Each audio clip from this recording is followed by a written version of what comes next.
9시 땡 했는 시작해볼까? 자, 네 분이 모셨습니다. 이제 방송을 시작해보도록 하겠습니다. 안녕하세요. 메카닉 스탠이에요. 제가 방송을 처음 해봅니다. 사실 이렇게 스트리밍 방송이랑 처음 해보는데 뭘 해볼까 생각 많이 해봤어요. 많이 해봤는데 제가 원래 하려고 했던 수리하고 자동차 그 고르는 거에 대한 질문을 받아볼게요. 근데 이거 받으려고 하니까 막 들어오시네 갑자기. 재밌게 보고 계세요? 감사합니다. 오디세이 공허연산. 오디세이는 그 구형 공허연산이 지금 제가 한번 모델을 봐야겠지만 그 엔진 자체가 나쁘지가 않아요. 보통 들어간 게. 근데 그 2000년 초반 건 굉장히 안 좋거든요. 공허연산 제가 한번 볼게요. 왜냐면은 그게 엔진이 들어간 거에 따라 달라요. 근데 제가 또르르님이 제가 제 그 글에 댓글 단 걸 참 못 봤는데. 2000년 여기에 들어간 엔진 되게 좋은 엔진이에요. 주주님 2000년 오디세이 사셔도 저는 강추예요. 강추. 요게 여기 들어간 엔진이 CRV도 들어갔고 CV계도 들어갔거든요. 근데 어코드에 들어갔고. 근데 이게 여기 들어간 엔진 진짜 내가 볼 땐 최고 엔진인 것 같아요. 혼다에서 만든 것 중에는. 그래서 엔진 능치 좋고 또 다른 것도 사실 장고장도 별로 없어요. 요 모델 같은 경우에는. 싸서 그쵸, 좀 싸죠. SUV가 여기선 비싸요. 호주에서는. 한국도 비싸지만 특히 호주는 좀 비싼 것 같아요. 예, 댓글 많이 달아주세요. 또르르님. 저 댓글 보는 거 되게 좋아해요. 왜냐면 제가 올린 게 누구한테 도움되는 것 같은 느낌도 들고 또 이렇게 소통하는 걸 좋아하다 보니까 해주시면 좋아요. 5년산. 그 저번에 주주님이 그거 물어보지 않으셨어요? 그 코롤라 썬번 있는 거? 맞죠? 그 지금 그 아이콘 보니까 그런 것 같은데. 맞아요. 그 오디세이 같은 경우에는 약간 어떻게 보면 밴이죠. 밴도 아니고 하여튼 뭐 레저 그 한국으로 치면 카니발 같은 차인데 뒤에 트렁크가 굉장히 크거든요. 그래서 되게 좋아요. 중고차 고를 때 키로의 중요성. 키로수의 중요성은 제가 볼 때는 그렇게 크진 않은 것 같아요. 크진 않은데 20만 미만이라면 크진 않아요. 근데 한 30만, 40만 되면은 조금 생각을 해봐야죠. 아무리 그 연식이 높더라도. 네, 안녕하세요, 에바님. 볼보. 볼보. 볼보가 한국에서는 그 뭐랄까 안전의 그런 아이콘이잖아요. 그죠? 볼보가. 사실 그거는 맞아요. 안전에 대해서는 얘네가 신경을 많이 쓰는 거고 우리가 지금 흔히 쓰는 3정식 벨트도 볼보에 처음 한 거고 하여튼 그 볼보가 안전에 대해서는 굉장히 그 관심도 갖고 있고 뭐 개발도 많이 하고 있긴 한데 얘네가 지금 중국에 산 건 알고 계세요? 볼보가? 얘네 망해가지고 중국에 팔렸단 말이에요. 근데 그 시점부터 얘네들 나온 차들이 그렇게 좋지가 않아요, 사실. 그래서 2015, 16년도 거기에 포함되는 거고 물론 개발이랑 생산은 다 아직도 뭐 거기서 한다고 하지만 스웨덴이죠. 거기서 한다고 하는데 그렇게 저는 썩 추천해주고 싶지 않은 차예요, 사실은. 왜냐면은 예전 같으면은 볼보가 워낙 그 대명사였고 그리고 정말 사고가 났을 때 생존율도 높았고 하거든요. 볼보 같은 경우에. 근데 요즘 차들은 볼보 못지않게 다들 안전하게 만들어요. 뭐야 충돌 테스트 하는 그 결과를 봐도 사실 뭐 이제 뭐 거의 뭐 예전 같은 경우에는 볼보가 독보적으로 안전성에서 되게 그 독보적이었지만 요즘 같은 경우에는 뭐 현대기아도 뭐 잘 만들잖아요. 거의 비슷해요. 뭐 독일 차를 사든 일본 차를 사든 볼보를 사든 요즘 안전이 비슷하기 때문에 굳이 그 볼보를 사는 게 제가 조금 그래요. 클리어? 버닝스에서 파는 거는 자동차용은 별로 구하기 힘드실 텐데요, 에반스님. 그 클리어 스프레이 같은 경우에는 슈퍼칩 오토나 랩코 같은 데 가시면 팔거든요.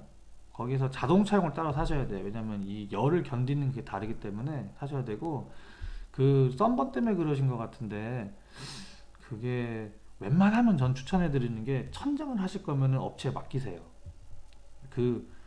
자기가 직접 뿌려도 되긴 하는데 굳이 그걸 하기에는 좀 그렇습니다, 사실. 아마 해보시면 아실 거예요. 아, 이현종님 그거 물어보신 분이었구나. 저번 엑스트레일 맞죠? 아, 연비랑 같이 물어본 거 기억나네요. 맞죠? 근데 로드트립 하실 거면 제가 저번에 댓글로 말씀드린 것처럼 일단 트렁크가 커야 되고요. 그리고 커플을 하셨잖아요. 두 분이 타실 건데 이게 키가 얼마큼 되시는지 모르겠지만 어쨌든 성인 남녀가 둘이 다리를 뻗지 못한 상태의 트렁크 길이는 이게 하루 이틀은 잘 수 있을지 몰라도 굉장히 불편해요. 그거 못 자요. 그리고 사람이 자려면 사람이 잘 공간에다가 플러스 알파로 짐을 넣을 공간도 있었잖아요. 사람이 자려면 뒷좌석을 다 접고 그 다음에 두 명이 자고 옆에 짐을 또 놔야 되는데 소형 SUV는 거의 불가능하세요. 아, 오디세이는 잘 수 있어요. 맞아요. 오디세이 잘 수 있어요. 아, BMW X3요. X3 같은 경우에는 한국에서는 어디서 만드는지 모르겠지만 호주 같은 경우에는 남아공에서 만들어 왔거든요. 이게 여러분들이 잘 아셔야 될 게 있어요. 그 지금 토깽엄마님이 질문하신 것 중에 하나인데 BMW라고 해서 모두 다 독일산이 아닙니다, 여러분. 응? 토요타라고 해서 다 일본산이 아니에요. 현대도 마찬가지고 각 회사마다 그 공장들이 전 세계에 있잖아요, 그죠? 근데 그 중에서 독일 차는 독일에서 만든 거, 그 다음에 일본 차는 일본에서 만든 거, 한국 차는 한국에서 만든 게 품질이 제일 좋아요. 왜냐면 개발 자체를 그 나라에서 했고 거기에 맞는 재료를 이것저것 바꿔가면서 테스트를 해봤기 때문에 제일 좋아요. 근데 현지 공장이 아닌 다른 외국의 다른 제3의 공장애들은 그 지역에서 개발한 부분도 있겠지만 보통 보면은 이렇게 짬뽕 엔진은 독일에서 오고 뭐는 뭐에서 이렇게 섞어서 만드는데 걔네가 똑같은 X3를 독일도 만들고 남아공도 만들고 미국도 만들고 여기저기서 만든단 말이에요. 근데 보통 자동차의 부품은 그 예를 들어서 뭐 타이어를 만드는 회사가 있다. 그럼 타이어는 전 세계에 퍼져 있다 보니까 현지 업체를 쓰는 경우가 많아요. 배터리도 마찬가지고. 그러다 보니까 외국에서 생산하는 그런 거를 사시게 되면 조립 품질이 굉장히 안 좋습니다. 제가 한 예를 들자면 예전에 제가 그 폭스바겐 제타라는 걸 샀어요. 걔도 남아공산이었거든요. 폭스바겐 하면 뭐야? 독일차 좋겠죠. 근데 좋지가 않더라고요. 내부에서 잡소리가 굉장히 많이 나고 하여튼 좀 별로였어요. 그런 것처럼 아마 X3도 새 차는 상관없겠지만 시간이 조금 지나면 아마 좀 미국산이라면은 크게 나쁘진 않겠지만 그래도 독일산보단 좀 떨어져요. 독일산보단 좀 떨어져요. 아까 말씀드렸듯이 모든 차는 그 현지 공장이 제일 잘 만들어요. 제가 볼 때. 그러니까 처음에 몇 년은 크게 상관없어요. 한 1, 2년 정도는 크게 상관없는데 좀 시간이 좀 길게 한 3년, 4년, 5년 지나면 그 다음부터는 이게 좀 그런 조립 품질의 차이가 왜냐면 단차 같은 것도 있고 그 조그만 부품들이 이렇게 이음새 같은 게 조금 안 좋더라고요. 그러다 보니까 좀 그런 면이 좀 있습니다. 루프렉 달고 루프렉 달면은 짐을 많이 실을 수는 있죠. 그렇긴 한데 아까 좀 전에 말씀드린 대로 현정님 성인 2명이 누울 자리가 필요하다니까요. 그러다 보니까 소형 SUV는 안 돼요. 그러면 빠져야 되는 게 뭐냐면은 뭐 스포티지, 투싼 같은 것들 다 빠져야 돼요. 걔네는 뒷좌석 접어도 성인 2명이 누울 공간이 안 나오기 때문에 그런 조그만 애 다 빼고 나면은 중형 SUV가 남거든요. 중형 SUV는 이제 꼽을 수 있는 게 뭐 현대 같으면 산타페, 기아 같으면은 저 뭐지? 소렌토. 그 다음에 토요타면 클루거가 있고 그 다음에 혼다는 없어요. 혼다는 지금 CR-V가 제일 큰데 그거는 중중형이지 중소형이지 중형 SUV라고 치긴 조금 애매하니까 그나마 좀 트렁크가 크긴 하지만 그래서 아까 저기 주주님이 말씀하신 오디세이 차라리 오디세이가 낫고요. 근데 걔는 SUV가 아니니까 차고가 좀 낫죠. 그리고 또 뭐가 있을까요? 하여튼 그 정도 사이즈가 돼야 2명이 누울 수 있다는 거예요.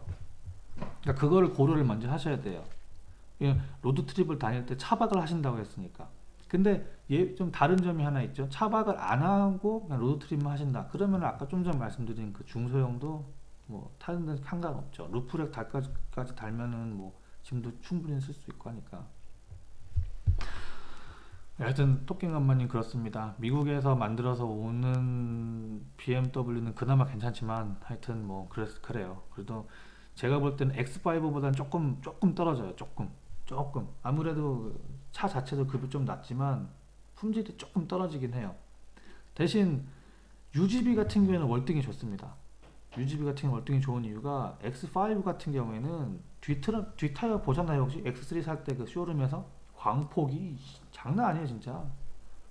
그 타이어가 제가 알기로는 내짝 갈면 럼플렛으로 갈면은 한 300만 원 나와요. 타이어만 내짝 하면 400이었나? 하여튼 타이어만 그 나오고 UGB 관리비 살벌한데 X3는 그나마 그런 면이 좋죠.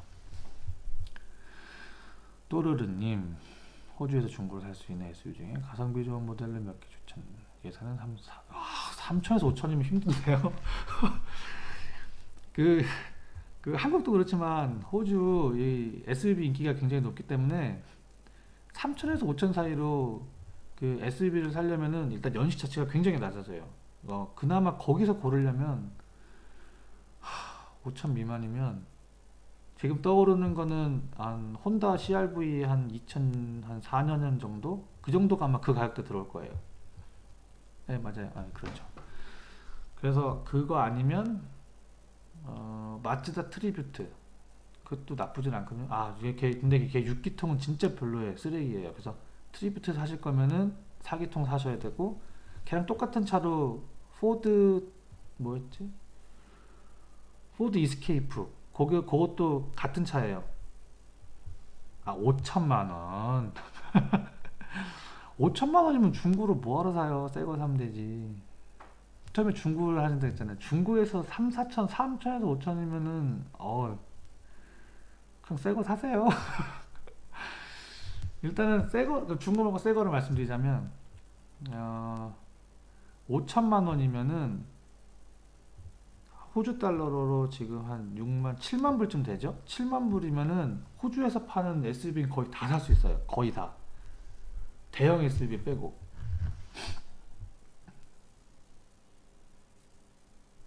휠너트? 에바님 그 무슨 차인데요? 락너트가 애프터마켓 락너트예요? 아니면 정품이에요?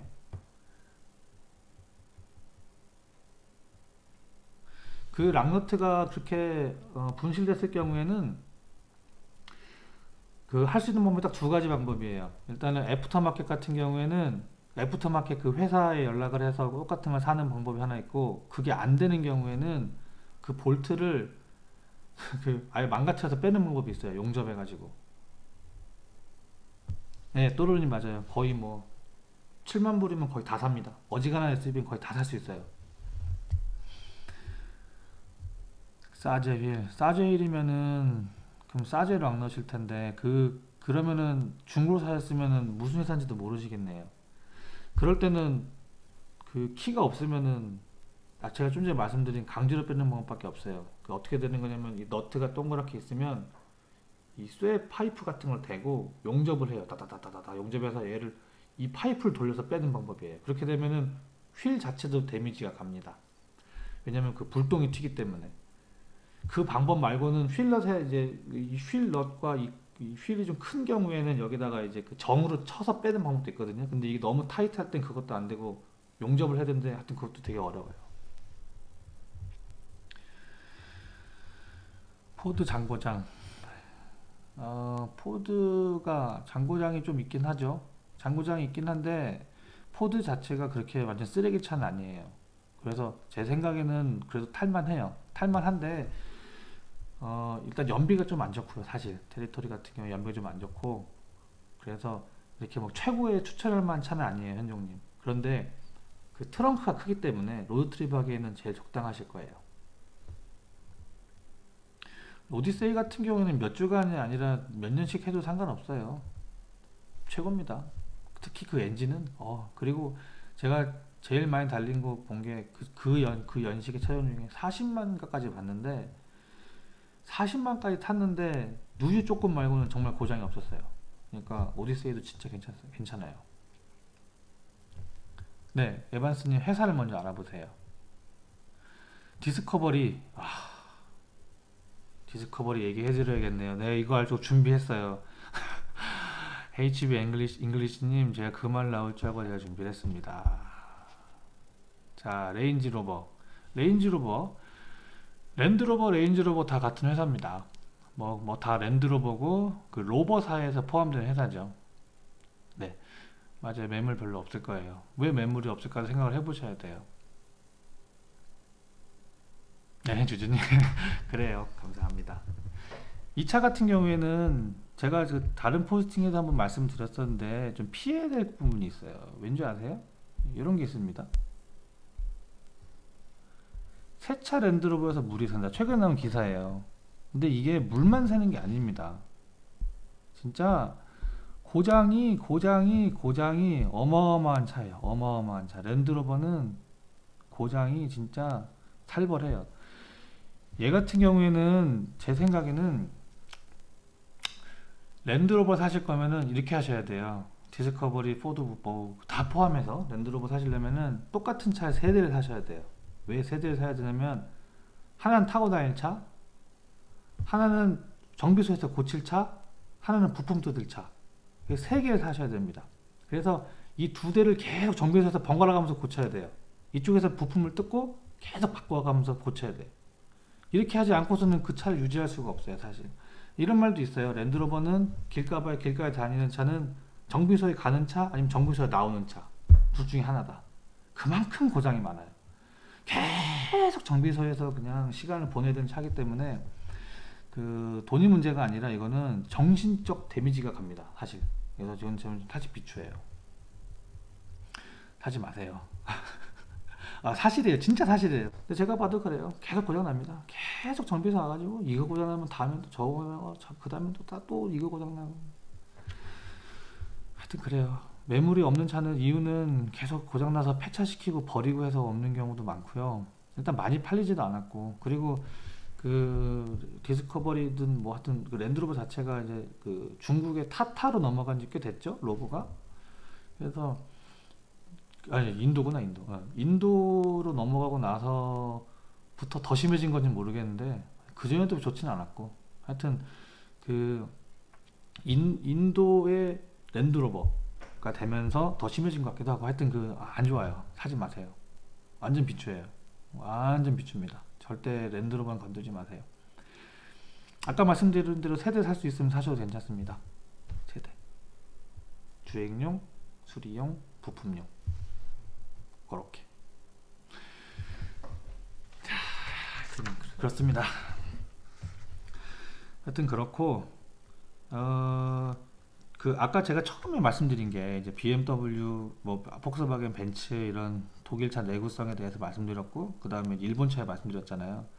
그래서 제가 마지막에 끊는 말로 그 내구성 말씀드렸잖아요. 누가 100만 킬로 타느냐.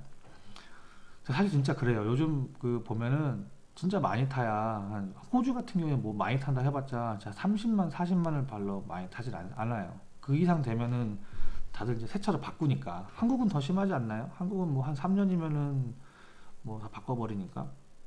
그러니까 내구성을 너무 따지기에는 그래요. 한국의 입장에서도 그렇고 호주에서도 입장에서 그렇고. 다만 제가 볼 때는 내구성은 이제 웬만큼 이제 스탠다드가 올라갔어요. 독일차, 일본차, 한국차를 산다면. 근데 그 내구성 말고 이제 중요한 건 장고장이 얼마큼 맞느냐. 저는 거기에 약간 초점을 두는 편이거든요. 제가 그 전 영상에서 한번 말씀드렸는데, 전 독일차 정말 좋아해요. 독일차 정말 좋아하고, 제가 돈이 많으면 진짜 BMW 사고 싶은 사람이에요.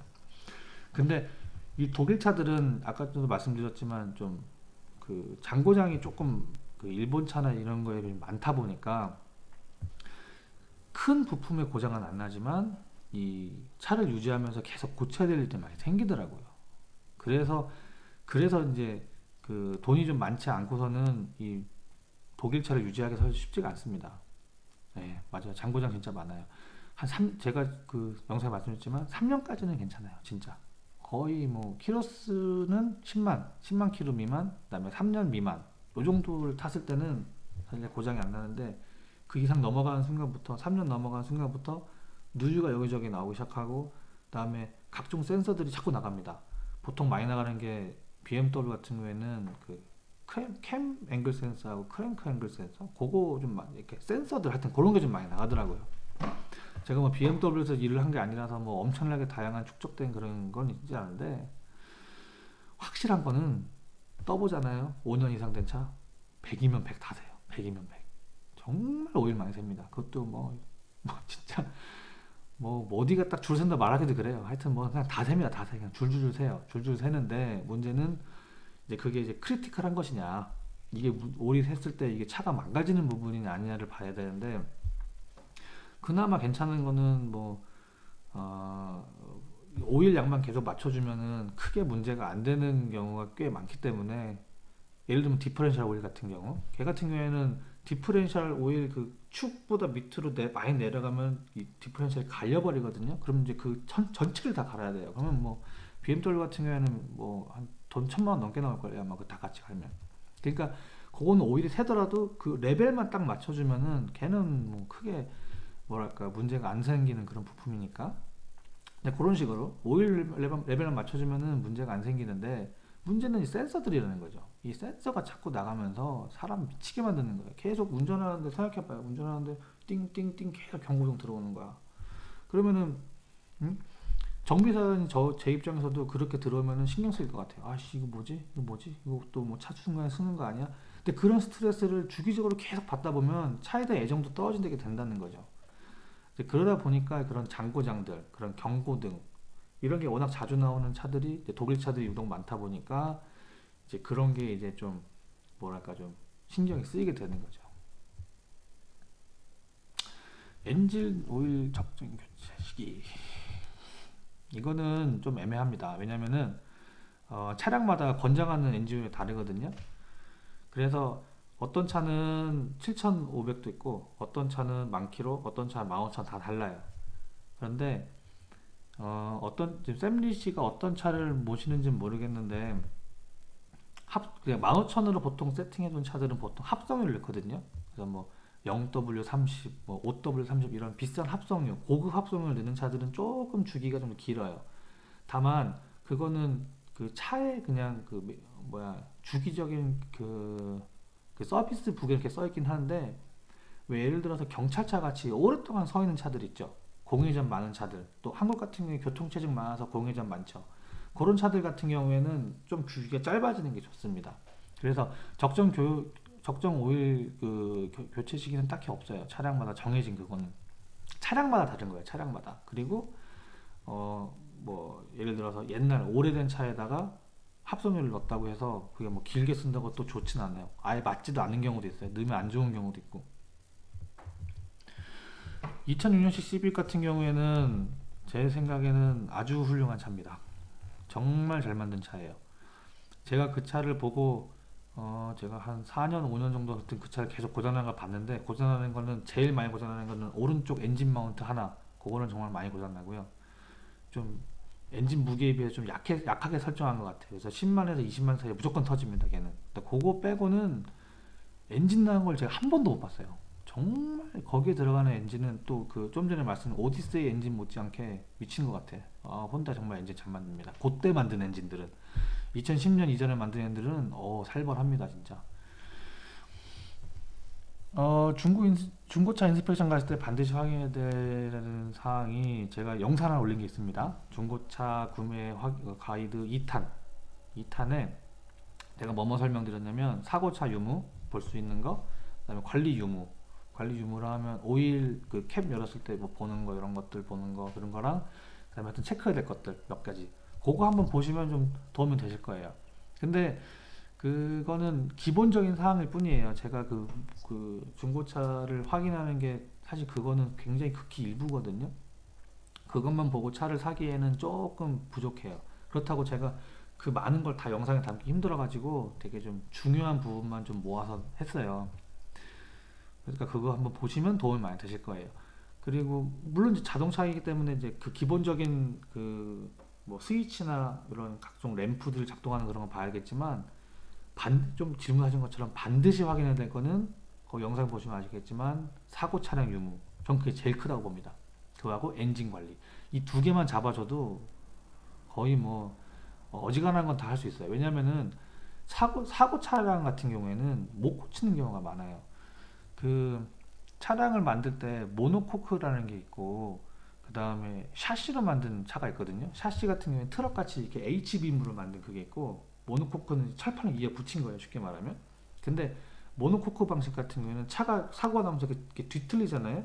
그럼 이걸 돌릴 수 있는 방법이 없어요. 어느 이상 심하게 뒤틀려 버리면 찌그러지면서 이렇게 꺾일 거 아닙니까? 그걸 잡아낼 수도 없어요.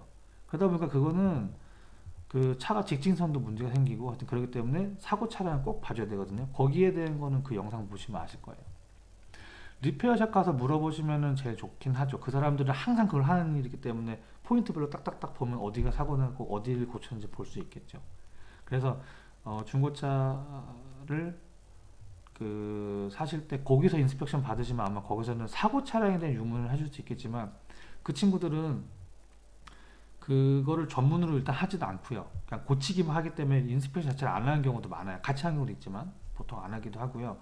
그리고 많아요. 그러니까 그 외부 찌그러진 거 고치는 거에만 집중을 하는 업체가 많아요. 호주에서는. 한국에서는 한 업체에 다른 경우도 있거든요. 물론 호주도 있습니다. 호주도 큰 업체는 뭐 정비 파트, 뭐 도장 파트 다 있어요. 바디 파트 다 있는데 그냥 리페어샵, 그냥 스매시 리페어 가시면 그걸 잘 몰라요. 그래가지고 추천해드리고 싶은 그냥 그 조금 큰 정비소 가셔가지고 사고 유무를 좀 보고 싶다고 하시면은 아마 그쪽에서 좀 더 해줄 수 있을 거예요. 그거 플러스 알파로 이제 그 중고차 인스펙션 해달라고. 그러니까 유즈드카 인스펙션 해달라고 그러면 보통 뭐 한 3, 40불이면 해주거든요. 근데 뭐 저기 뭐야 좀 큰 데 같은 경우는 비쌀 수도 있겠다. 하여튼 그건 동네마다 가격이 다르니까. 그래서 그 좀 전에 말씀드린 그 중고차 구매 가이드 2탄 한번 참고해 보시고 그 다음에 리페어샵 가서 물어보는 게 제일 좋습니다. 왜냐면은 그 제가 그 설명을 드리긴 했지만 이 전문가가 아니고서는 못 보는 부분도 분명히 있기 때문에 한번 가서 보시는 게 좋을 거예요. 그 김재훈님께서는 어떻게 뭐 시빅 사시려고요? 물어보신 이유가 있으신지. 왜냐면 제가 그 시빅을 제가 1탄에서 추천했던 차거든요. 그래서 그거 보고 질문하셨나 해서. HB님이 아우디 A4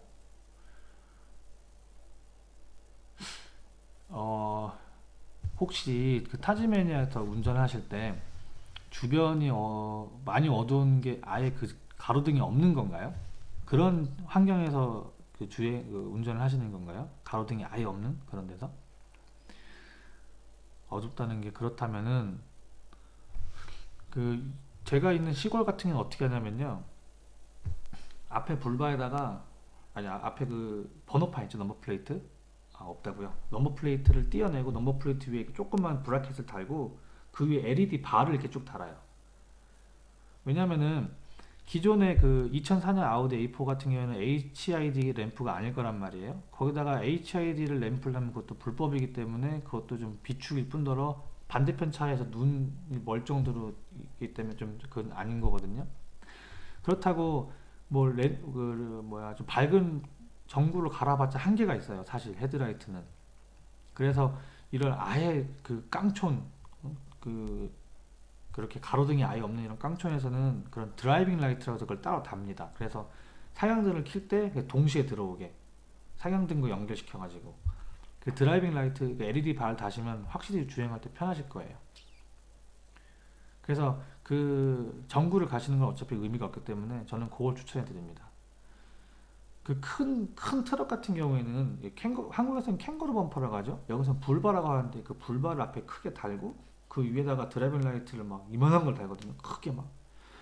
네, 그런 거 달면은 밤에 주행할 때 아무리 어두워도 잘 보이는데 이제 아우디 같은 경우 A4 같은 경우는 승용차니까 그런 불바가 있지도 않을 뿐더러 그래서 그렇게 넘버 플레이트 떼어내고 조그만 브라켓 달고 이렇게 LED 램프 바로 된 거 그거 달면 제가 볼 땐 그게 제일 최선인 것 같아요. 그 금액 같은 경우에는 금액도 한번 말씀드릴게요. 금액 같은 경우에는 브라켓이 랩코 같은 데서 사시면 한 60불 정도 했고요. 브라켓만. 그 다음에 램프가 한 100불 정도 하거든요. 돈을 많이 줄수록 점점 밝아지니까 그거는 이제 그 참고하셔서 거기서 이제 추천해 주는 대로 하시면 좋을 것 같고, 제가 추천해 드리는 거는 한 보통 한 120불, 130불 정도는 줘야 좀 밝은 것 같더라고요. 그거 달고 장착비는 한 2, 300불 하겠죠? 그래서 한 4, 500불 정도면은 시원하게 보실 수 있을 거예요. 홀덴 캡티바. 이현주님 홀덴 캡티바 물어보셨는데, 홀덴 캡티바 같은 경우에는 한국에서는 윈스톰이죠? 그 GM 대우에서 만든 차고요. 그거 같은 경우에는 디젤을 사는 건 완전히 그거는 별로입니다. 완전 비추예요. 디젤은 사지 마세요. 절대로. 예, 페트롤은 그나마 괜찮은데 GM 차가 대부분 비슷해요.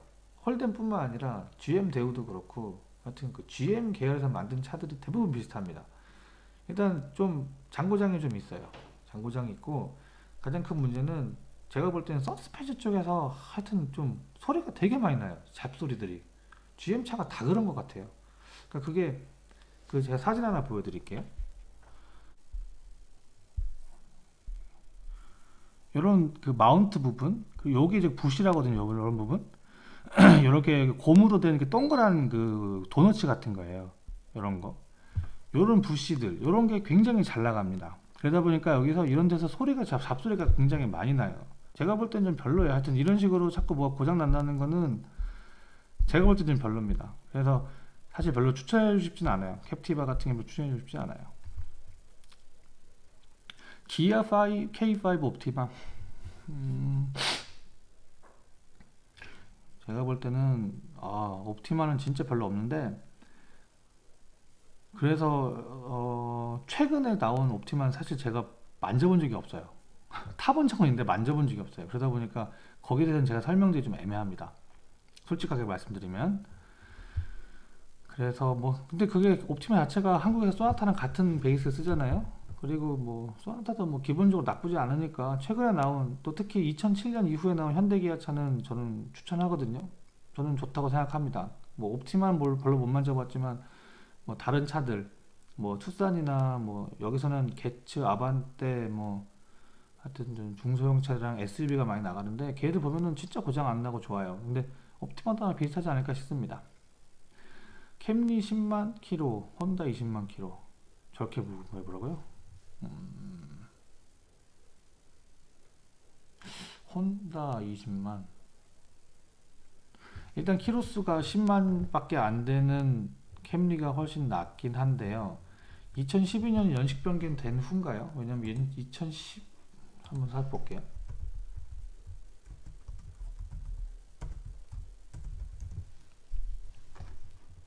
연식 변경 된 후구나. 왜냐면 이전 캠리는 좀 문제가 있는데 요 캠리는 좀 엔진도 바뀌었거든요. 그러면서 괜찮아졌어요. 2010년 혼다 20만이 어떤 모델을 말씀하시는지 모르겠네요. 혼다 CR-V 2010년 2010년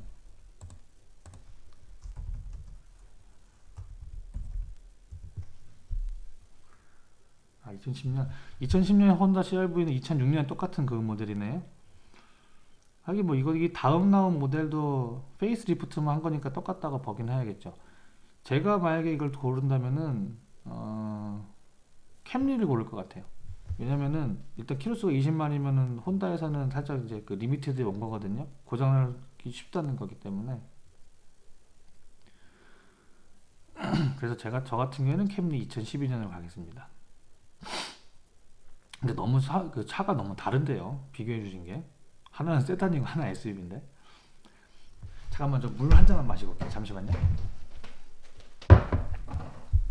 죄송합니다. 1시간을 떠들었더니 이게 목이 엄청 마르네. 다음부터는 물을 꼭 떠다 놓고 해야겠네요. 김재훈님, 제가 차 할머니인데 운전할 때 특별히 문제가 없어 보이는데 장거리 여행 전에 꼭 몰라서 전체적으로 정비 한번 받아보고 하는데 추천하시나요? 이거는 한번 받아보시는 게 좋긴 하죠. 정기 점검을 받으셨나요? 매 6개월마다? 그렇다면은 장기 운전하기 전에 보통 발견될 확률이 높은데 정기 점검을 안 받으셨다면 한번 받아보시 좋습니다. 왜냐면은 제일 중요한 건 타이어예요. 장거리 운전할 때. 딴 사람들 보면 뭐 이것저것 뭐 얘기하는데 제가 볼 땐 그래요. 타이어가 제일 중요하고요. 네 짝 다 마모도가 좋고 뭐 타이어 펑크 안 나요. 그게 중요하고 그다음에 브레이크. 그거 때문에 점검 받으셔도 생각해요. 그 다음에는 냉각수 새는지, 엔진 오일이 좀 오래됐고 이런 건 사실 문제가 안 돼요. 장거리에서 그거는 그냥 뭐 오일 양만 맞게 있으면 상관없어요. 갔다 와서 갈로 되는 거니까. 근데 냉각수가 없으면 중간에 퍼질 수가 있고요. 타이어가 문제 있으면 중간에 아주 난처합니다. 특히 호주 같은 경우에는 전화가 안 터지는 데가 많습니다. 이게 한국처럼 전국 팔도 사방 다 터지는 게 아니에요. 특히 장거리 여행할 때 조금 오지가면 안 터지다 보니까 타이어가 안 되면 진짜 골치 아파요. 한번 보고 산지 한 달? 신차예요? 저 혼다 시빅 물어보신 분이구나. 엔진 마운트가 아까 터진다고 제가 말한 건 맞는데 그거 같은 경우에는 한 400불 정도면 갈 수 있어요. 정품으로 했을 때 450 했나? 잘 기억은 안 나네요. 저도 혼다 이거 한지 조금 돼서. 근데 그게 터진다고 해서 차가 어디 문제가 차가 쓰거나 차가 못 가는 그런 부분은 아니거든요. 엔진 마운트라는 거는 엔진을 이렇게 잡아주는 거예요. 양쪽 오른쪽 앞에 뒤에 이렇게 네 군데, 보통 네 군데 잡아주고 어떤 차는 세 군데도 있지만 이제 그 중에 이 차 진행방에서 오른쪽이 잘 터지는 건데 잘 주저앉는 건데 그게 주저앉았다고 해서 엔진이 뭐 문제 생기는 건 아니에요. 그게 주저앉으면 진동이 좀 심해지죠. 왜냐하면 제대로 못 잡아주니까. 그러다 보니까 다른 엔진 마운트도 무리가 가서 좀 더 쉽게 망가지는 경우가 있어요.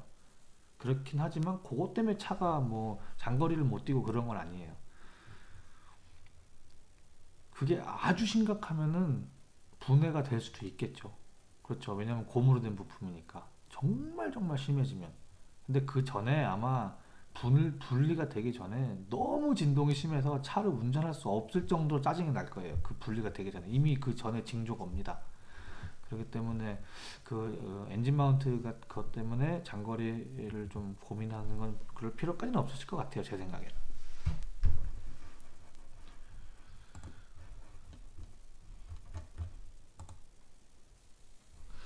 이쪽에 채팅이 되네요. 컴퓨터로 채팅이 되는 것 같습니다.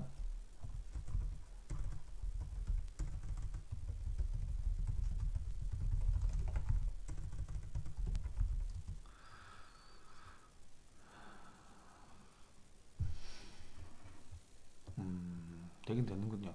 제가 이 스트리밍을 어쨌든 제대로 한 건 이번엔 처음이고요. 그리고 그 앱을 하나 받았거든요. 여기 지금 프리즘 라이브 스튜디오라는 걸 받았어요. 그래서 이걸로 해보는데 저도 처음 해보는 거 이렇게 하는 거. 근데 어쨌든 뭐 스트리밍 재밌네요. 자주 해야 될 것 같아요. 현종님 엔진오일 까만 거. 엔진 오일이 엔진 오일은 관리가 좀 안 됐을 때는 이렇게 딥스틱 뽑아보면 까만 수는 있죠. 근데 관리를 꾸준히 했어도요. 예를 들어서 차가 15만 킬로 탔다고 쳤을 때 14만까지 매 만 킬로마다 갈았어요. 정기적으로 정기운전 다 했어요. 근데 14만 한 8천쯤 되죠. 이미 까매져 있어요. 근데 그 차 관리를 안 했냐? 그건 아니거든요. 관리를 한 거예요. 그리고 한 가지 더, 만약 디젤 차였으면은 엔진 오일을 갈자마자 동네 한 바퀴 한 100m만 돌고 다시 뽑아보면 새카맣습니다. 그래서 엔진 오일 까면서 바로 거르고 오셨다는 거는 조금 그런데, 그 차가 제대로 됐는지는 그거 말고 제가 올린 영상 있잖아요. 중고차 구매가이드 2탄 그거 보면 뚜껑 까서 보라고. 그 뚜껑 한번 사진 보여드릴까요? 관리 안 된 차 뚜껑 사진. 이거 보시면은 이해가 되실 거예요. 그럼 다음에 차 보러 갔을 때 이거 한번 보세요. 어디 보자. 뚜껑 사진이 여기 있었는데 사진이 많아가지고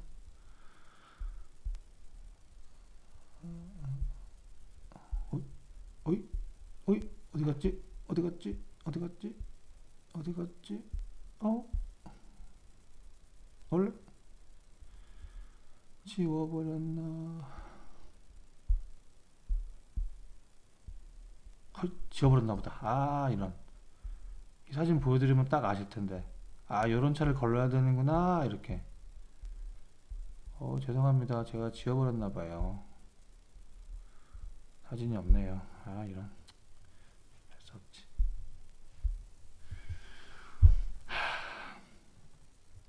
인도인. 인도인은 네, 맞습니다. 걸으실 필요도 잠깐 있습니다. 인도 애들이 뭐 다 나쁜 건 아닌데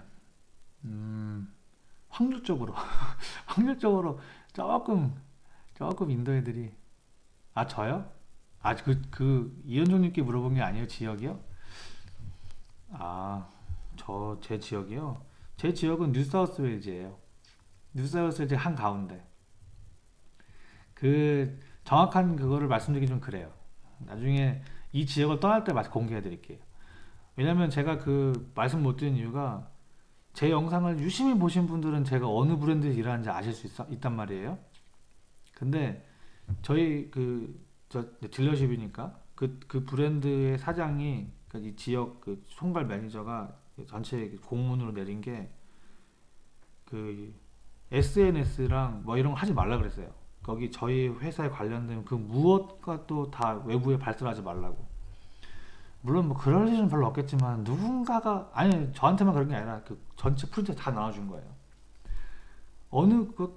인종차별, 그 인도 말씀하신 건가? 네, 어쨌든 그래서 그 뭐라고 해야 되나, 제가 일하는 그 지역만 말씀드려도 이게 제가 일하는 데까지 알게 되다 보면 조금 난처해질 수가 있어요. 왜냐면 거기에 제가 사인한 게, SNS를 하면은 그 퇴사하겠다고 이게 서약 같은 한 게 있단 말이에요. 절대 발설하지 않는다, 뭐 별것도 없으면서도 그런 얘기 하더라고. 뭐 진짜 굳이 이것까지 해야 돼 싶은 그런 내용인데, 하여튼 그래서 하여튼 그렇습니다. 그냥 뉴사우스 웨일즈 있으면, 힌트를 좀 드리자면, 시드니가 있죠. 그리고 퀸즐랜드는 브리즈번이 있고요. 거의 대충 중간쯤이에요. 대충 중간에 있습니다. 내륙 쪽에 있고요. 그 정도까지만 말씀드릴게요. 그 정도까지. 어쨌든 이현종님이 아까 좀 전에 인도해라고 해서 엑스트레일 걸으셨다는데, 제가 볼 땐 잘한 것 같기도 해요. 인도 애들, 제가 제 친구 중에 친한 애도 있긴 한데, 걔는 좀 괜찮지만 제가 만나본 인도 애들 치고 제대로 된 사람이 별로 없더라고요. 인도 애들은 일단 인도 애들끼리 많이 뭉치고요, 그죠? 그리고 조금 카스트 제도가 남아서 그런지, 저의 선입견일 수도 있겠지만, 아, 그래요? 나중에 제 메일 보내주세요. 제가 메일로 대답해 드릴게요.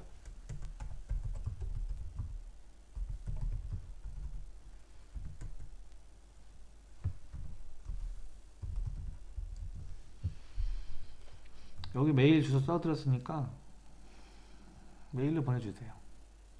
제가 공개적으로 말하기는 그렇습니다. 누구나 다 알아갖고 저 꼰지르면 저 잘리니까. 어차피 저 이제 뭐 오래 일할 것 같지는 않지만, 그래도 괜히 좀 껄끄러우니까 그래요.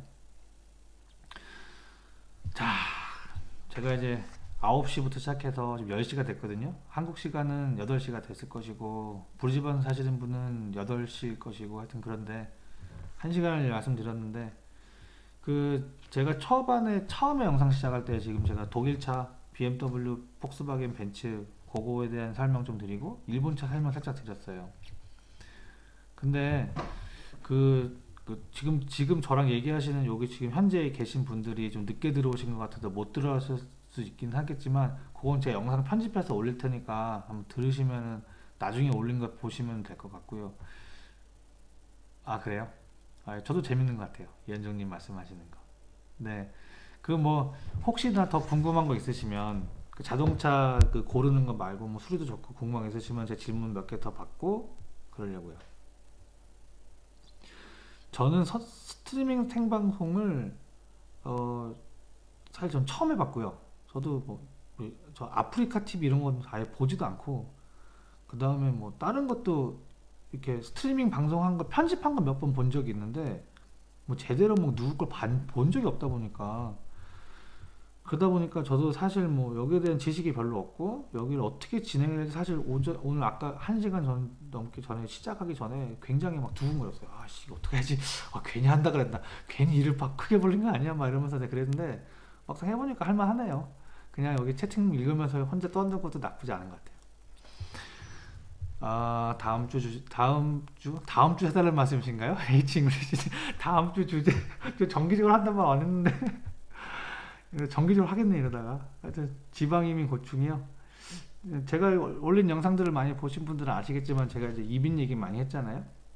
사실 자동차 얘기를 하는 것만큼 비슷하게 저도 그 이민에 관련돼서 할 얘기는 굉장히 많아요. 그 뭐 여기 정착한 사람들의 이야기, 저의 경험담, 뭐 여기 분위기, 뭐 어려운 점, 쉬운 점, 애로사항, 진짜 이거 이 썰 풀면은 사실 이거 어마어마하게 풀 수 있거든요.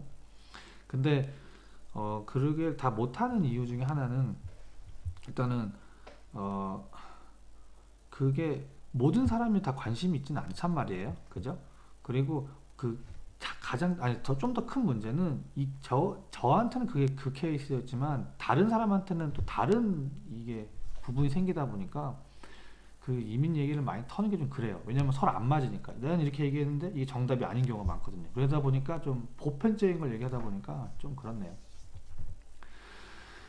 뭐 하여튼 뭐 이제 슬슬 정리를 해보고 제가 다음에 또 공지를 띄우고, 왜냐면 저는 채팅으로는 그 할 수가 없어요. 그래서 영상 공지를 띄울 수밖에 없습니다. 응? 저 자주 해달라고요? 근데 저는 하도 일요일 저녁밖에 안 돼요. 근데 일요일 저녁에는 다들 식사하시나 바쁘실 것 같아서 많이 못 오실 줄 알았는데 생각보다 많이 와주셔가지고 저는 되게 좋네요. 저도 유익한 시간이었습니다. 이현종님, 이현종님, 저 잠깐 여기 말씀 좀 끝낼게요. 엑스트레일 그 닛산 미션이 다 비슷해요. 닛산 미션 다 비슷한 게 굉장히 잘 깨져요. 걔네 자회사가 자코트였나 뭐 하여튼 있어요. 걔네 미션 회사가 있는데 거기서 만든 CVT가 다 바보 같아요. 특히 옛날 거 고무로 만든 애들 2006년 이전인가 걔네는 진짜 별로예요. 그래서 뭐 연식에 따라 좀 다르긴 한데 그 메탈 벨트로 한 건 좀 괜찮고 고무 벨트는 안 좋고. 다음 주 주제는 저 몰라요. 할지 안 할지 모르겠어요. 그건 공지를 날릴게요. 이제 왜냐면 오늘 한 거 좀 보고 제가 좀 다음 주에 아까 저 누구였죠? 네, 하여튼 한번 고온 공지를 내릴게요. 하여튼 끝까지 들어주셔서 감사드리고요. 귀중한 시간 내주셔서 너무너무 감사드립니다. 감사합니다. 제가 또 나중에 공지 드릴게요. 안녕. 이현준이 질문이 너무 많아요. 댓글로 달아주세요. 안녕.